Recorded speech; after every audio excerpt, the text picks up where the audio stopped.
RMS Titanic 43 kilometre पर घंटे की स्पीड से इंग्लैंड के साउथ हैम्पटन शहर से अमेरिका के न्यूयॉर्क शहर जा रहा था। 14 और 15 अप्रैल 1912 रात के दरमियान में एक विशाल आइसबर्ग से टकराकर ये अटलांटिक ओशन की गहराई में समा गया। इस हादसे में करीब 1517 लोग मारे गए। जिस जहाज के कभी न डूबने की चर्चा जोरों पर थी, आखिरकार वही जहाज दो टुकड़ों में बंटकर अटलांटिक ओशन में समा गया। टाइटैनिक जहाज को डूबे हुए 100 सालों से भी ज्यादा वक्त हो गया, लेकिन आज भी लोग इसके डूबने के कारण को जानना चाहते हैं। आज के वीडियो में आप जानेंगे कि इस कभी न डूबने वाले जहाज के जेन्युइन रीजन क्या थे और आखिर ऐसी कौन सी लापरवाही की गई जिसकी वजह से ये कभी न डूबने वाला जहाज आखिरकार महज 2.5 घंटों में ही डूब गया। टाइटैनिक का एडवर्टाइजमेंट इस तरह से किया गया था कि ये जहाज कभी नहीं डूब सकता। इस भरोसे की वजह ये थी कि इसमें बहुत सारे बेसमेंट कंपार्टमेंट बनाए गए थे। अगर किसी कारण से पानी बेस कंपार्टमेंट में भर भी जाता है तो ऊपर तक नहीं पहुंच सकता, क्योंकि इंजीनियर्स ने जहाज की छत में भी सुरक्षित कंपार्टमेंट बनाए थे जिसकी दीवारें पूरी तरह से वाटर टाइट थी। और जहाज की इसी क्वालिटी की वजह से इसे कभी न डूबने वाला जहाज कहा जाता था। जहाज बनाते वक्त किसी ने ये नहीं सोचा अगर कोई विशाल आइसबर्ग जहाज से टकरा जाता है तो क्या जहाज की बॉडी उस टक्कर को बर्दाश्त कर सकेगी। उस रात आखिरकार वही हुआ जिसका ख्याल किसी के सपनों में भी नहीं था। आरएमएस टाइटैनिक की टक्कर आइसबर्ग से इतनी जोरदार थी, जहाज के आगे दाएं की तरफ 300 मीटर तक लंबा सुराख हो जाता है और जहाज में पानी भरने लगता है और वाटरटाइट कंपार्टमेंट की कई दीवारें नष्ट हो जाती हैं। टक्कर के बाद जहाज के स्ट्रक्चर की स्थिति भी बिगड़ जाती है, जिसकी वजह से वाटरटाइट कंपार्टमेंट के दरवाजे बंद नहीं हो पाते क्योंकि दरवाजे फंस जाते हैं।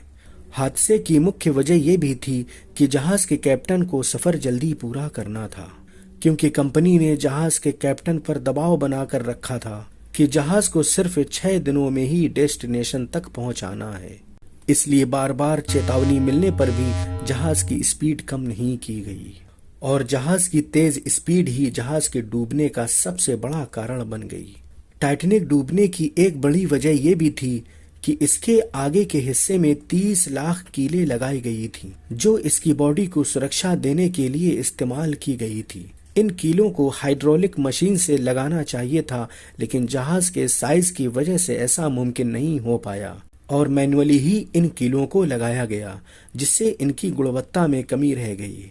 आइसबर्ग के टकराने की वजह से यह हिस्सा जल्दी ही डैमेज हो गया और लगभग सारी कीलें निकल गईं, जिससे जहाज के आगे के हिस्से में 300 मीटर तक लंबा सुराख हो गया और जहाज में तेजी से पानी भरने लगा।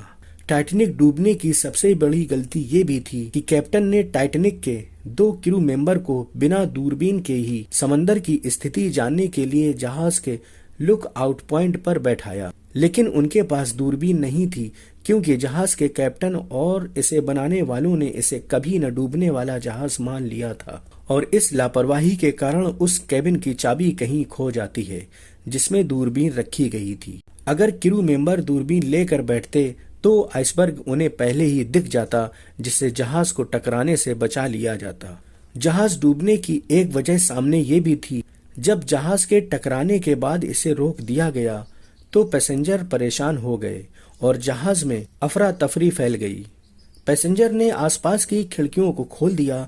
इन खुली खिड़कियों से जहाज में पानी भरने लगा और जहाज तेजी से डूबने लगा। टाइटैनिक हादसे में शायद इतनी ज्यादा लोगों की मौतें न होती अगर उसमें पर्याप्त लाइफ बोट्स रखी गई होती, लेकिन जहाज को यह मान लिया गया था कि यह कभी नहीं डूब सकता। जहाज में लगभग 60 लाइफ बोट्स रखने की जगह थी, लेकिन ओवर कॉन्फिडेंस और लापरवाही में केवल 20 ही लाइफ बोट्स रखी गईं और इन लाइफ बोट्स में 28 से 30 पैसेंजर को भरकर समंदर में उतारा जा रहा था, जबकि लाइफ बोट्स में 60 से 65 पैसेंजर बैठ सकते थे। इसलिए लाइफ बोट्स की कमी की वजह से ज्यादा लोगों की जानें गईं।